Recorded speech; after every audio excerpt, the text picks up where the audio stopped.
You're Spider-Man. You can fix this. Your way.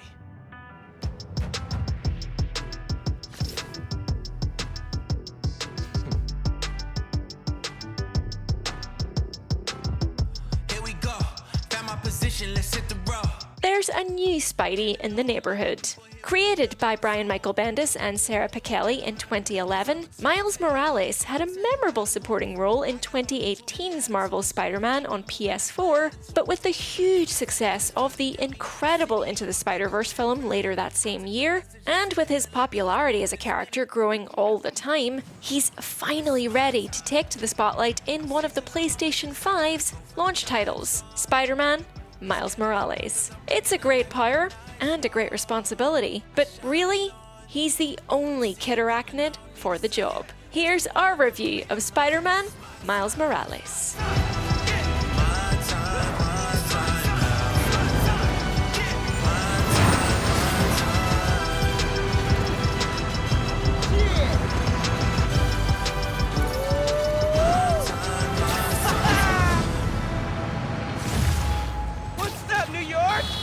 The original Marvel Spider-Man on PS4 covered some of Miles' origin story, as did its DLC, The City That Never Sleeps. But here, he takes center stage. Spider-Man Miles Morales is a standalone title launching for both PS5 and PS4, but it isn't quite a full-length game in the way that the original was. Think of it in the same terms as what the excellent Uncharted: The Lost Legacy was to the Uncharted series. Taking place in the same universe with many of the same characters and mechanics, but smaller in scope and teeming with a selection of new ideas. Following on 1 year after the events of Spider-Man on PS4, this game sees Miles still adjusting to his new powers, but grown into the role just enough that OG Spidey Peter Parker is confident to leave him in charge as New York's only Spider-Man, while Pete himself takes a little working holiday in Symkaria with MJ.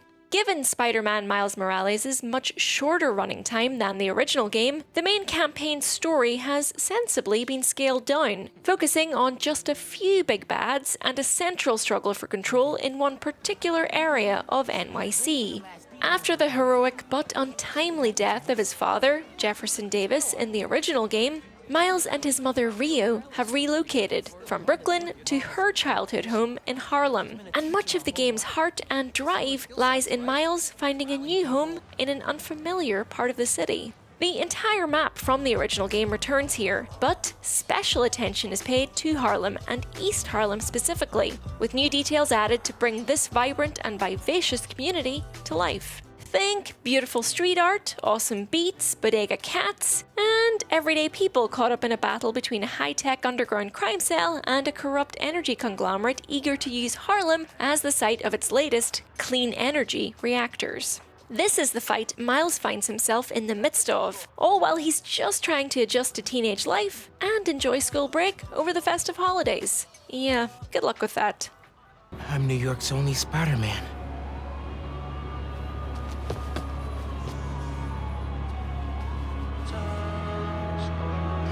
I'm only Spider-Man. Please don't screw this up. The city late at night hit a pinnacle. Shining on the marble those on the game. Despite these challenges, Miles Morales is, no pun intended, an amazing Spider-Man.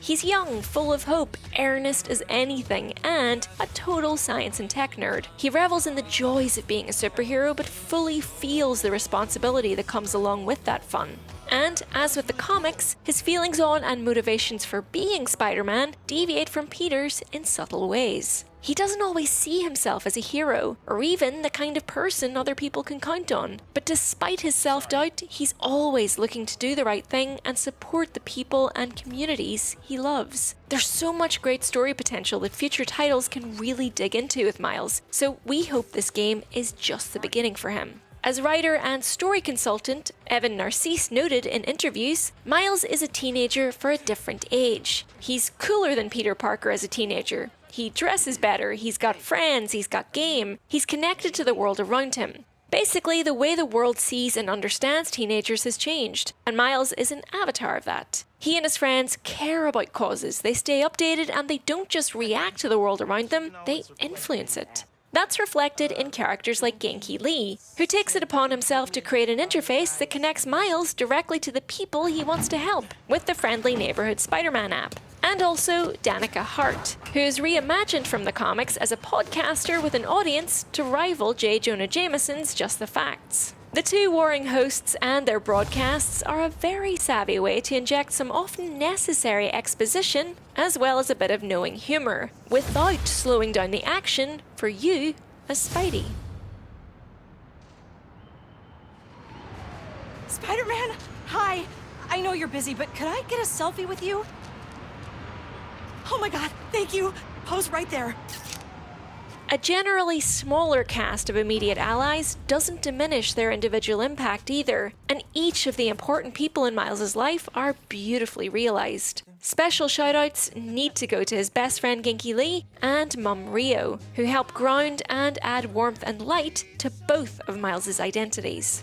It's kind of surprising how well-rounded some of the incidental NPCs are too, who pop up again and again in often unexpected ways, reinforcing the idea of neighbourhood and community, culminating in a finale that, no shame in it, left us wiping a tear or two from our eyes. Unlike in the original game, which had you take control of multiple characters, including a younger pre-wall crawler Miles, here you only play as the eponymous hero. There are sections where you're out of your Spidey suit and in your civvies, but these are generally quite short and boil down to walking around and looking at things to activate the next story sequence. This will probably come as a relief to players who found those lengthier non-hero segments in the original game a bit of a pacing drain. This time around, they're great for punctuating the quieter story moments and letting you explore Miles' new spaces from his civilian perspective, but they don't outstay their welcome. As for the greater story arc, developer Insomniac once again demonstrates its confidence and keen eye for taking established Spider-Man characters and canon and reworking them in new and interesting ways so that there are surprises and story twists for both new fans and long-time comic readers alike. No spoilers here, but there are echoes of familiar Miles Morales plot beats. Yet, nothing ever goes quite the way you expect it to. Older ideas are reworked in modern ways, and beautifully suit both Miles' personal growth and the message at the core of Spider-Man Miles Morales. Be brilliantly you. There are times where you feel this game's smaller scope and wish they'd given the plot a bit more time to breathe and mature. In parts, it's like it's rushing headlong towards a quick conclusion, when all you want to do is spend more time in this world with its incredibly likeable cast of characters. The story resolution, when it comes, certainly leaves room for more installments down the road, and honestly left us feeling pretty emotional. But it also arrived too soon, and perhaps at the expense of the development of a few supporting characters. But it also left us full of hope for the future of what could be a long-running franchise. Low energy menace! Too easy. Maybe he's a weak-minded. Oh! Hey, Jonah, looking good. Very festive. Menace! A feckless, treacherous, unhinged menace! In terms of mechanics, not much has changed when it comes to web-slinging your way around Manhattan, although Miles' unique animations, clearly inspired by his gangly, uncoordinated but ultimately lovable movement in Into the Spider-Verse, add a ton of personality to a feature that would otherwise feel more or less unchanged. You can still perform tricks, there are various collectibles and resources to hunt down, and abilities unique to Miles add a little extra flavour to traversal too. Where these new abilities really shine, however, is the combat. Miles' skill set as Spider-Man is set apart from Peter Parker's in two key ways. First, he has the ability to Venom Punch, Dash, Smash and Blast by summoning and channeling bioelectricity generated by his body. You need to build up Venom charges in order to use them, and this is done by either successfully performing a basic attack on an enemy or dodging their incoming assaults. This, as you can imagine, changes the way you approach combat, and it also means Miles can utilize his bioelectricity to manipulate technology to his will. Of course, it doesn't take most of his enemies long to create their own counter-tech, which means later battles in the game can get genuinely tricky as you learn when to hold back on Venom and when to push ahead and amp up your attacks. Your second unique ability is camouflage, which essentially renders Miles invisible for short bursts of time, allowing him to position himself for stealth attacks or disengage from combat completely if he needs to. It might sound like the less exciting of the new abilities, and maybe for some it will be, but it's pretty awesome the freedom camouflage affords you to try new combat techniques. Coupled with Miles' assortment of new gadgets, including gravity wells, combat drones, and remote mines, it's super satisfying to know you have the ability to take a step back and reassess the situation whenever you need to. Miles' skill tree is a pretty straightforward affair, with 3 branches: Venom skills, camouflage skills, and combat skills, bolstered slightly by a handful of challenge skills obtained by completing tasks left behind by Peter. But none of these really offer much in the way of variation or customization. Suit and visor mods do let you prioritize your own specialties. Do you want a Miles focused on stealth or damage reduction, for example? But don't expect these to offer a ton of depth to the overall experience. Additional challenges will add some value to endgame, but this is possibly where Miles Morales' smaller scope compared to the original PS4 title is most keenly felt. Once the credits roll, even if you went out of your way to complete side quests, there won't feel like a ton left to do, except for maybe trying mission replay on a higher difficulty, or unlocking that handful of skills set aside for New Game Plus. Get us out here! One thing we found that might be worth pointing out, although this could be fixed with an early patch, is that the game felt pretty buggy when playing on a PS4. A couple of hard crashes meant we had to restart the game, and some audio and visual glitches brought us out of the story more than once. It was a shame, mostly because these admittedly minor inconveniences added to a sense of a general, ever so slight lack of polish that feels undeserved when Miles could easily carry a full-length game if given a chance. That said, Spider-Man Miles Morales is blockbuster video games at their absolute best, and it feels like the perfect game for right now. There's a wholesomeness and an earnestness running through the core of it that reaffirms your faith in the industry and humanity as well, to be honest. If we could describe the original Marvel Spider-Man on PS4 in one word, it'd be joyful. For Miles Morales, I think it would be hopeful.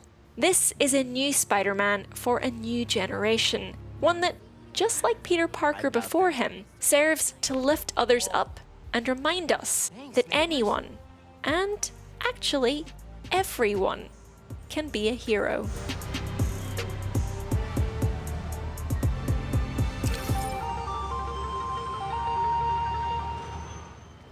If you enjoyed this video, we'll have a lot more Spider-Man Miles Morales content swinging onto the channel in the next couple of days, as well as lots of brand new PS5 coverage in the coming days and weeks. Subscribe and click the bell icon if you haven't already to be reminded when our videos go live. There's a new one in this neighbourhood every single day. In the meantime, here's some of our other videos, including one where I chat to Miles Morales' game director and creative director. Enjoy, and thanks for watching. Bye! Let's go! Hey, Pete! Headed your way. Did I miss the convoy? Not yet. We're still securing a couple inmates.